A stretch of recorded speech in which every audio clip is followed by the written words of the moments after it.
Assalamualaikum warahmatullahi wabarakatuh.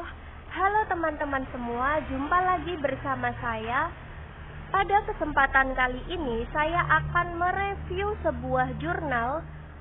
Namun sebelumnya perkenalkan, nama saya Atin Hasanah, NIM 196131037, Prodi Sejarah Peradaban Islam, kelas 5A, mata kuliah Filsafat Sejarah. Selanjutnya, identitas jurnal. Jurnal ini berjudul Konsepsi Pemikiran Filsafat Sejarah dan Sejarah menurut Ibnu Khaldun. Jurnal ini ditulis oleh Budi Sujati, nama jurnal Tamadun, volume 6, nomor 2, tahun terbit 2018. Selanjutnya, latar belakang. Dalam filsafat ilmu, pengetahuan benar berasal dari rasional dan empiris. Salah satu contoh nyata dari rasional dan empiris adalah filsafat sejarah sebagai fenomena yang berusaha mencari penjelasan dan kebenaran serta berusaha masuk ke dalam pikiran dan cita-cita manusia dan memberikan keterangan tentang bagaimana munculnya suatu negara, bagaimana proses perkembangan kebudayaannya sampai mencapai puncak kejayaannya dan akhirnya mengalami kemunduran seperti yang pernah dialami oleh negara-negara zaman dahulu, disertai peran pemimpin-pemimpin terkenal sebagai subjek pembuat sejarah pada zamannya. Dengan mengetahui konsepsi pemikiran Ibnu Khaldun mengenai filsafat sejarah, kita akan mengetahui secara komprehensif berdasarkan kajian sejarah yang bersifat deskriptif analitis yang membutuhkan suatu approach sebagai media dalam menggambarkan pemikiran Ibnu Khaldun.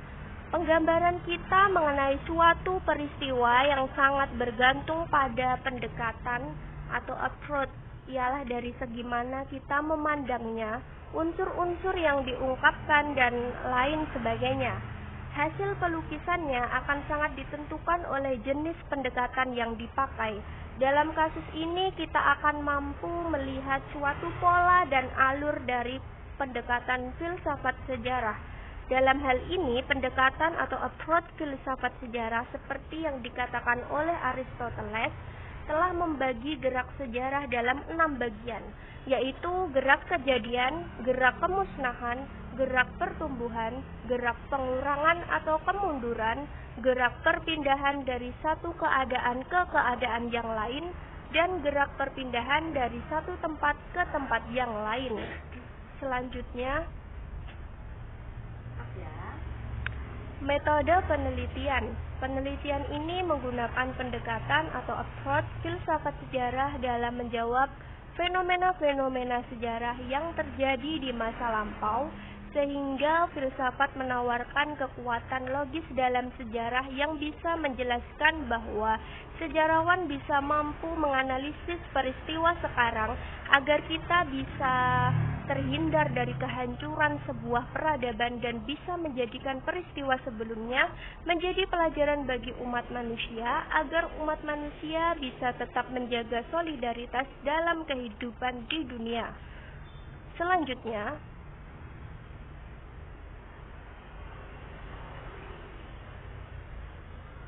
biografi Ibnu Khaldun. Ibnu Khaldun merupakan tokoh penting dalam peradaban Islam abad ke-14. Dalam dunia modern, ia mendapatkan beragam gelar, mulai dari bapak sosiologi, peletak dasar filsafat sejarah, perintis ilmu ekonomi, hingga penggagas teori politik yang brilian. Adapun nama lengkapnya adalah Abdul Al-Rahman Ibnu Khaldun 1332 sampai 1406 Masehi, lahir di Tunis, Tunisia pada tanggal 27 Mei 1332 Masehi, tepatnya pada 1 Ramadan 732 Hijriah, dengan nama lengkap Waliyuddin Abdurrahman bin Muhammad bin Abu Bakar Muhammad bin Al-Hasan. Ia berasal dari keluarga Arab Spanyol yang jejak keturunannya bisa ditelusuri sampai pada sebuah suku di Hadramaut atau Yaman. Selanjutnya, karakteristik atau sifat yang dimiliki oleh Ibnu Khaldun. Dalam usia yang relatif muda, menginjak 18 tahun, Ibnu Khaldun telah menguasai berbagai disiplin ilmu al-aqliyah seperti filsafat, tasawuf, dan metafisika. Dalam bidang fikih, dia berafiliasi ke mazhab Maliki. Di samping itu, dia tertarik pada ilmu-ilmu sosial termasuk ilmu pendidikan. Ibnu Khaldun dikenal sebagai pemikir reaksionis, memiliki watak yang luar biasa yang terkadang mempunyai kesalahan. Dalam hal ini, Muhammad Abdullah Enan melukiskan kepribadian seorang filosof besar itu sebagai sosok seorang yang istimewa dengan mencoba memperlihatkan ciri psikologis Ibnu Khaldun, walaupun diakuinya secara moral tidak selalu sesuai. Menurutnya, ia melihat dalam diri Ibnu Khaldun terdapat sifat angkuh dan egoisme, penuh ambisi, tidak menentu, dan kurang memiliki rasa terima kasih. Namun, di samping dengan sifat-sifatnya tersebut, dia mempunyai sifat pemberani, tabah, dan kuat, teguh pendirian, serta tahan uji, di samping memiliki inteligensi yang tinggi, cerdas, berpandangan jauh, dan pandai berpuisi. Selanjutnya, konsepsi filsafat sejarah menurut Ibnu Khaldun. Kata kunci konsepsi Ibnu Khaldun tentang filsafat sejarah adalah ibror, yang berarti contoh atau pelajaran moral yang berguna. Kata itu pula yang kemudian digunakan Khaldun sebagai judul buku, yang di dalamnya ia menuliskan seluruh pikirannya tentang sejarah. Secara terminologis, ibror dalam pengertian seluruh bahasa Semit berarti melalui, melampaui, menyeberang, atau melanggar perbatasan. Kelompok Sufi menggunakan kata itu sebagai alat untuk pengembangan dunia batin mereka dalam pengertian untuk melukiskan fungsi spiritual dari semua ungkapan mistik yang lebih jauh. Selanjutnya, pijar pemikiran Ibnu Khaldun.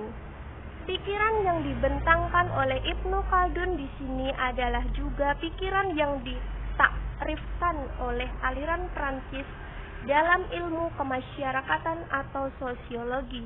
Pada akhir abad yang lalu dan permulaan abad ini, ilmu ini menurut Ibnu Khaldun bertujuan meneliti undang-undang kemakmuran umat manusia dan keadaan-keadaan yang mempengaruhi dengan pasti secara kebetulan konsepsi Ibnu Khaldun mengenai daur gerak sejarah, yaitu suatu konsepsi yang ditegakkan di atas suatu teori tentang kebudayaan manusia yang membuat Ibnu Khaldun menjadi terkenal. Kebudayaannya menurut Ibnu Khaldun adalah masyarakat manusia yang dilandaskan di atas hubungan antara manusia dan tanah dari satu segi, dan dari segi lain di atas hubungan antara seorang manusia dengan lainnya, yang berakibat timbulnya upaya mereka untuk mematahkan kesulitan-kesulitan lingkungan, kemudian untuk mendapatkan kesenangan dan kecukupan dengan membangun industri, menyusun hukum, dan menertibkan transaksi. Dari kajiannya tentang watak masyarakat manusia, Ibnu Khaldun menyimpulkan bahwa kehidupan nomaden lebih dahulu ada dibanding kehidupan kota, dan masing-masing bentuk kehidupan ini mempunyai karakteristik tersendiri. Selanjutnya, kesimpulan. Konsepsi filsafat sejarah mengenai Ibnu Khaldun yang merupakan tokoh penting Islam abad ke-14 merupakan salah satu bukti nyata dari perkembangan ilmu pengetahuan dan teknologi Islam yang dahulu pernah memberikan sumbangsih sinarnya bagi perkembangan Renaissance di Eropa abad ke-16 sampai abad ke-18 yang menjadikan Barat maju dan berkembang hingga sekarang. Tak terlepas dari peran dan usaha yang dilakukan oleh Ibnu Khaldun, peranan yang dilakukan oleh Ibnu Khaldun tak terbatas kiranya sehingga ia mendapat berbagai julukan, di antaranya sebagai bapak sosiologi, bapak ekonomi, bapak sejarah, dan lain sebagainya. Dengan diakuinya hasil dari pemikiran Ibnu Khaldun yang sampai sekarang tulisan-tulisannya masih dijadikan rujukan baik di Universitas Barat maupun Timur, menjadikan ia sangat dihormati bukan hanya pada masa hidupnya, tetapi hingga zaman setelahnya. Oleh karenanya, konsep pemikiran Ibnu Khaldun dilihat dari sudut pandang Islam yang mewakili entitas dunia timur layak kita kaji dan kita dalami secara komprehensif. Demikian yang dapat saya sampaikan. Semoga teman-teman dapat memahami review jurnal yang saya baca. Apabila ada salah kata, kekurangannya, saya mohon maaf sebesar-besarnya. Wassalamualaikum warahmatullahi wabarakatuh. Selanjutnya,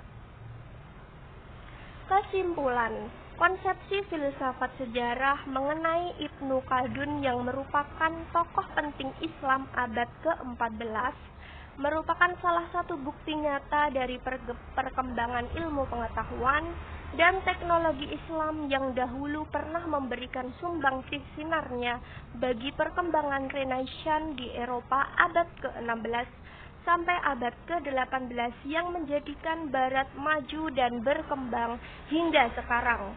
Tak terlepas dari peran dan usaha yang dilakukan oleh Ibnu Khaldun, peranan yang dilakukan oleh Ibnu Khaldun tak terbatas kiranya sehingga ia mendapat berbagai julukan, di antaranya sebagai Bapak Sosiologi, Bapak Ekonomi, Bapak Sejarah, dan lain sebagainya. Dengan diakuinya hasil dari pemikiran Ibnu Khaldun yang sampai sekarang tulisan-tulisannya masih dijadikan rujukan baik di Universitas Barat maupun Timur, menjadikan ia sangat dihormati bukan hanya pada masa hidupnya, tetapi hingga zaman setelahnya. Oleh karenanya, konsep pemikiran Ibnu Khaldun dilihat dari sudut pandang Islam yang mewakili entitas dunia timur layak kita kaji dan kita dalami secara komprehensif. Demikian yang dapat saya sampaikan. Semoga teman-teman dapat memahami review jurnal yang saya baca. Apabila ada salah kata, kekurangannya, saya mohon maaf sebesar-besarnya. Wassalamualaikum warahmatullahi wabarakatuh.